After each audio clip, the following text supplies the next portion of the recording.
누가복음 6장에서는 안식일에 대한 교훈과 그리고 12제자의 선택과 그리고 제자들에게 예수님께서 여러 가지 교훈들을 말씀해주고 있습니다.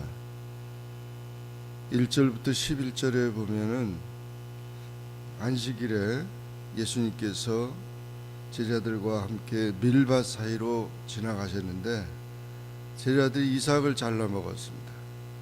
그러니까 바리새인들이 당신의 제자들이 이렇게 안식일에 하지 못할 일을 하느냐, 안식일에는 무슨 추수하는 것도 안 되고 뭐 다 이런데 어떻게 밀 이삭을 잘라 먹느냐 비판합니다. 그때 예수님께서는 다윗의 얘기를 합니다. 다윗이 자기와 함께 전쟁 중에 시장할 때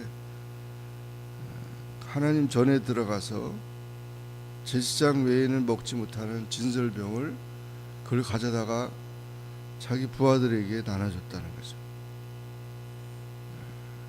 그래서 이렇게 안식일을 형식적으로만 지키는 것이 중요한 게 아니다. 그렇게 얘기를 하면서 인자는 안식일의 주인이다. 그러면서 안식일에 대한 복음적 이해를 해주신 것입니다. 그 당시 이런 예수님의 말씀은 파격적이죠. 그래서 이런 안식일에 대한 그런 문제가 너무 그 형식적으로 되지 말고 복음적으로 그것을 율법적인 것이 아니라 복음적으로 그 안식일을 해석해야 된다는 것을 가르쳐 준 것입니다.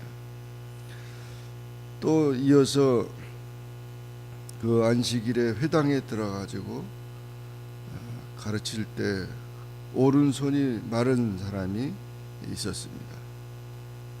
그래서 그 사람이 그 오른손이 구부러져 가지고 펴지지 않는 이 사람을 어떻게 하는가 서기관과 바리새인들이 지켜보고 있었지만 예수님은 그 손 마른 자에게 일어나 한가운데 서라 그러면서 오히려 그 사람을 통해서 서기관과 바리새인들을 가르쳤습니다. 안식일에 선을 행하는 것이 옳으냐, 악을 행하는 것이 옳으냐, 생명을 구하는 것이 옳으냐. 또 그러면서 이 사람을 내 손을 내밀라 하면서 그 손을 회복시켜 준 것입니다. 분명히 안식일의 주인 되신 예수님께서는 병든 자도 고치시고 말씀도 전해주시고 하나님의 사랑과 은혜와 축복을 안식일에 계속 베풀어 주신 것입니다.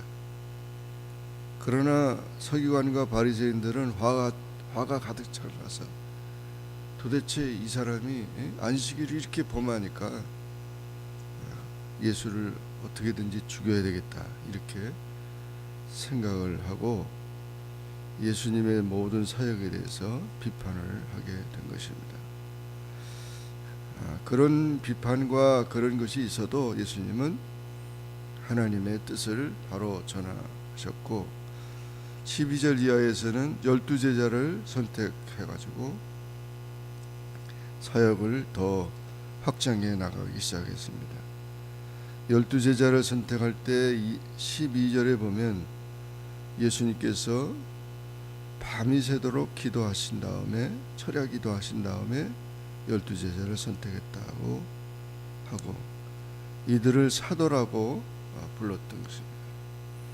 사도라고 하는 표현은 예수님과 같이 생활하면서 예수님의 말씀을 직접 듣고 그리고 예수님께서 임명한 제자를 사도라고 합니다. 그렇지 않고 많이 따라다니는 사람들은 제자들이라고 표현하는 거죠. 그래서 12사도 외에는 다른 사도가 없습니다. 근데 어떤 사람들은 뭐 자기도 사도라고 이렇게 말하는 사람이 있는데 그것은 잘못된 표현이고, 바울 사도는 자기는 만삭되지 못하여 난 자 같은 자인데 부활하신 예수님을 자기가 직접 뵙고 그 예수님의 명을 받았기 때문에 자기가 사도라. 자기는 사도 자격이 없는데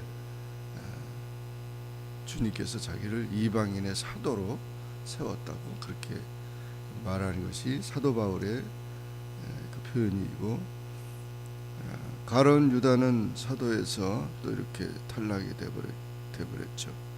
아무튼 이 12제자는 바로 구약의 12지파를 의미하고 있고, 신약에는 12사도를 통해서 하나님 나라를 전하시게 된 것입니다.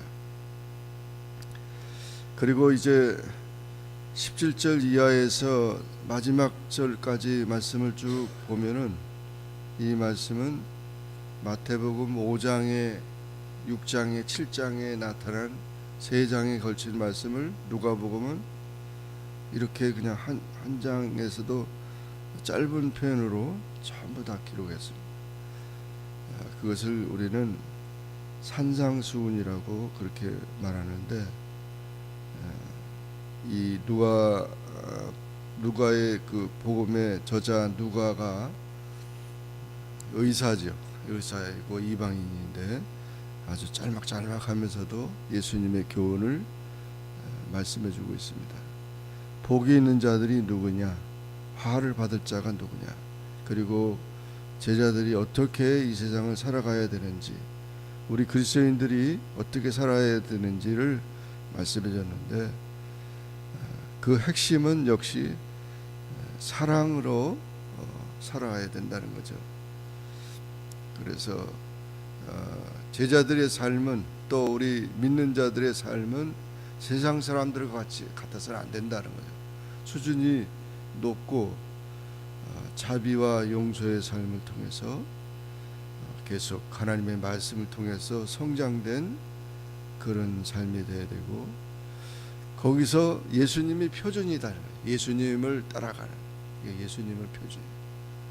우리가 흔히 믿는 자들을 이렇게 판단할 때 왜 그러냐 저러냐 이러는데, 그렇게 판단하기 전에 주님이 어떻게 하셨는가, 예수님께서 어떻게 하셨는가, 예수님을 닮은 자들이 진정한 주님의 제자가 되고, 그것이 신앙의 우리의 가장 표준이지, 어느 목사나 장로나 어느 누가 우리 신앙의 표준이 될 수 없습니다. 다 우리는 연약한 죄인들이고 부족한 사람들인데 예수님을 닮아가는, 그래서 언제나 예수님 안에서 따라가는 참된, 예수님을 열심히 배우고 예수님 안에서 그 복음의 정신으로 충만해서 우리가 말씀 안에 거하고, 그러면서 성령 안에서 성령으로 깨달은 그런 삶을 살아가야 한다는 것을 가르쳐 준 것입니다. 마지막 부분에도 그 지혜로운 자는 반석 위에 집을 짓는 것 같다. 그 참 신앙과 거짓 신앙에 대해서 말씀해주고 있습니다.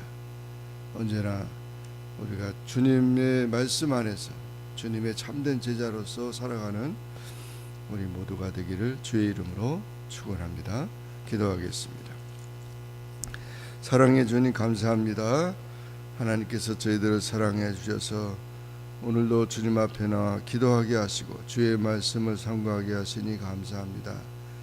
누가복음 6장에서 예수님께서 안식일에 대한 말씀하시면서 안식일의 주인이라고 했습니다. 우리가 율법적으로 안식일을 지키는 것이 아니라 복음 안에서 참된 주님의 그 사랑과 은혜를 체험하는 안식일이 되게 하옵소서.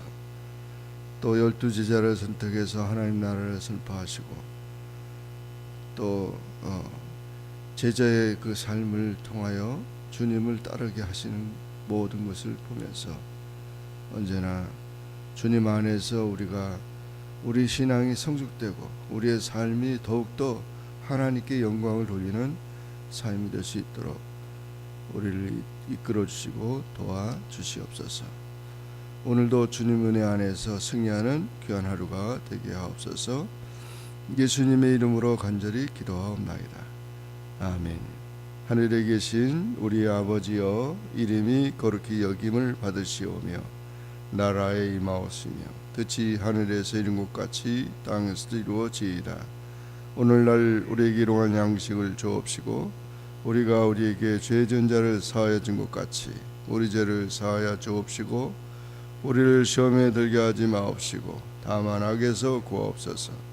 대개 나라와 권세와 영광이 아버지께 영원히 쌓았나이다. 아멘.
그가 들으시고